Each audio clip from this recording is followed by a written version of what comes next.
سب سے پہلی بات جو ہمیں نظر آتی ہے وہ یہ کہ خواجہ صاحب رحمۃ اللہ علیہ کا بنیادی طور پہ تعلق اس علاقے سے نہیں تھا. بالکل آپ ماوراء النہر کے علاقے سے سیستان سے ہیں.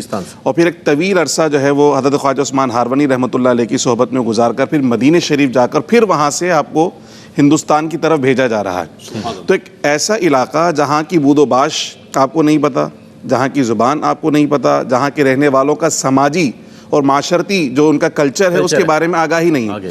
لیکن چونکہ رسول اللہ صلی اللہ علیہ وسلم کی محنت اور رسول اللہ صلی اللہ علیہ وسلم کے حکم پر آپ تشریف لے کر آ رہے ہیں، رسول اللہ صلی اللہ علیہ وسلم کی سرپرستی اور آپ کی تائید انہیں حاصل ہے، تو یوں سمجھے کہ بالکل تیار کر کر رسول کریم صلی اللہ علیہ وسلم نے ان کو بھیجا ہے.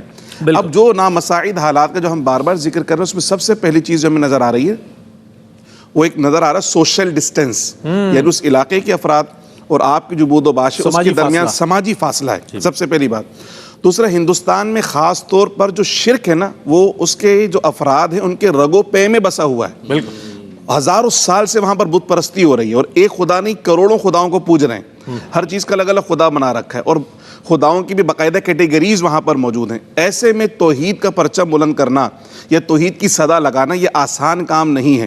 مگر خواجہ صاحب رحمۃ اللہ علیہ نے جو یہ کام کیا ہے وہ جس طرح اعلیٰ منہاج النبوہ بات ہوئی ہے بالکل اسی طرح ہوا کہ یہ سماجی فاصلے بھی سارے کے سارے سمٹ گئے. اور پھر جب آپ نے توحید کا اعلان کرنا شروع کیا تو پھر جن کی صفوں کے اندر ہلچل پیدا ہونی تھی اور جن کی باقاعدہ کرسیاں ہلنا شروع ہوتی تھیں اور یہ جو بادشاہ تھا باقاعدہ اس کے دربار تک وہ صدا پہنچی ہے، اس کی بادشاہت کے خلاف جب صدا بلند ہونا شروع ہوئی ہے تو ظاہر سی بات ہے پھر پوری کی پوری ریاست آپ کے خلاف ہو گئی، بادشاہ کے کارندے آپ کے خلاف ہو گئے اور باقاعدہ اس نے مہم جو شروع کر دی.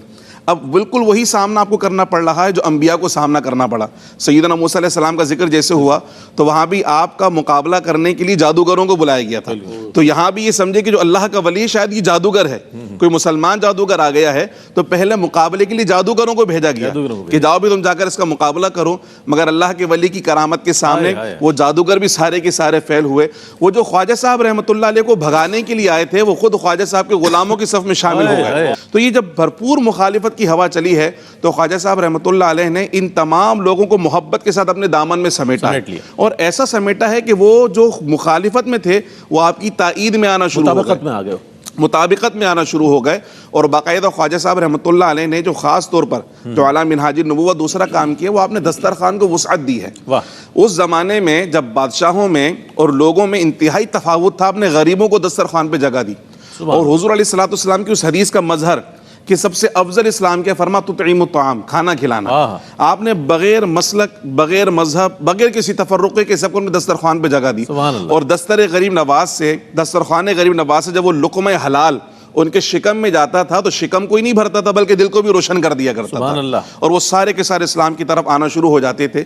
یہاں تک کہ جو بھرپور مخالفت سلطنت کی طرف سے تھی، جو انہوں نے آپ کو باقاعدہ دھمکی دی کہ آپ یہاں سے چلے جائیں ورنہ آپ کو نکال دیا جائے گا، ورنہ برا حشر کر دیا جائے گا، اس وقت خواجہ صاحب نے فرمایا تھا کہ ہم نے پرتھوی راج کو مسلمان بادشاہ کے حوالے کر دیا ہے. تو اس طرح خواجہ غریب نواز رحمۃ اللہ علیہ نے ان تمام چیلنجز کا مقابلہ کیا. اور جو نسبی تعلق ہے آپ کا حسنی حسینی سید، تو وہ کردار بھی ہمیں وہاں پر نظر آیا کہ زمانے کا بادشاہ پورے لاؤ لشکر کے ساتھ آپ کی مخالفت میں ہے مگر آپ تنے تنہا اس کا مقابلہ کر رہے ہیں. اور ایسا مقابلہ کیا کہ آج بھی خواجہ صاحب کی نسبت رکھنے والے آج بھی اللہ و رسول کی تعلیمات پر عمل پیرا بھی ہیں اور آج بھی ان تعلیمات کو عام کرنے کی کوشش کر رہے ہیں. کیا کہنے، سبحان اللہ سبحان اللہ.